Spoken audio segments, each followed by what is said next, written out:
Hello people, welcome back to channel. आज हम बनाएंगे माइक्रोनी या पास्ता। खाना हम सबको बहुत अच्छा लगता है और ये बहुत ही डिलीशियस रेसिपी है। आप चाहें तो इसे इवनिंग स्नैक्स में यूज़ कर सकते हैं या छोटी मोटी भूख के लिए बना सकते हैं। तो चलिए शुरू करते हैं आज की मज़ेदार रेसिपी को। माइक्रोनी बनाने के लिए सबसे पहले हमने एक बर्तन में पानी लिया है और इसे अब हम गर्म कर लेंगे।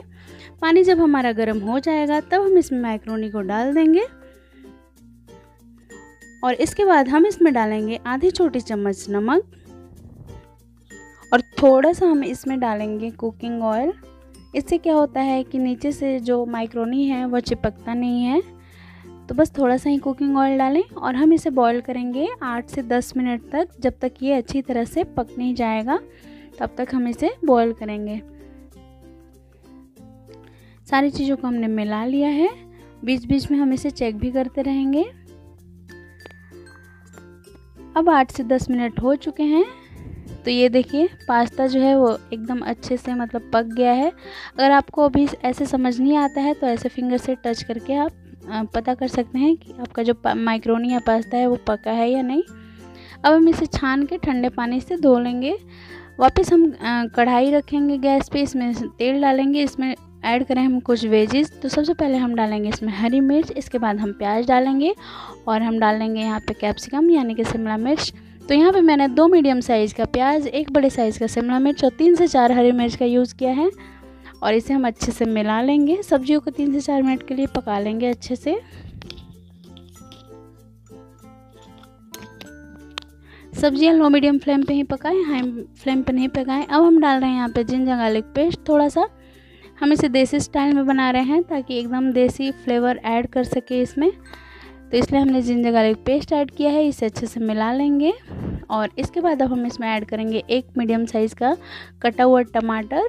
इसके बाद हम नमक ऐड कर लेंगे, क्योंकि टमाटर के साथ साथ नमक और हल्दी ऐड कर लेंगे। इससे क्या होता है कि बहुत जल्दी टमाटर जो है वो एकदम सॉफ्ट हो जाएगा और इसे हम तब तक पकाएंगे जब तक टमाटर एकदम अच्छे से सॉफ्ट ना हो जाए, यानी कि पक ना जाए।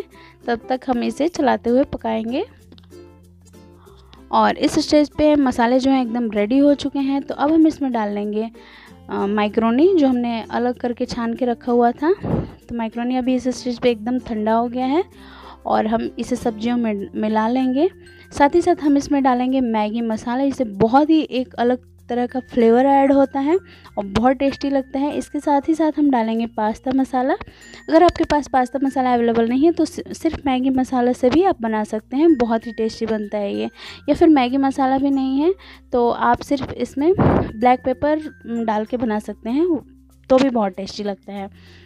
तो इसे हम अच्छे से मिला लेंगे और मसाले में पास्ता को मिलाने के बाद 1 से 2 मिनट के लिए हम लो मीडियम फ्लेम पे पकाएंगे ताकि मसाले और सब्जियां पास्ता में अच्छे से मिल जाएं, यानी कि प्रॉपर्ली कोटिंग आ जाए पास्ते में। तो ये देखिए हम ऐसे चलाते हुए मिला रहे हैं ताकि नीचे से चिपके नहीं।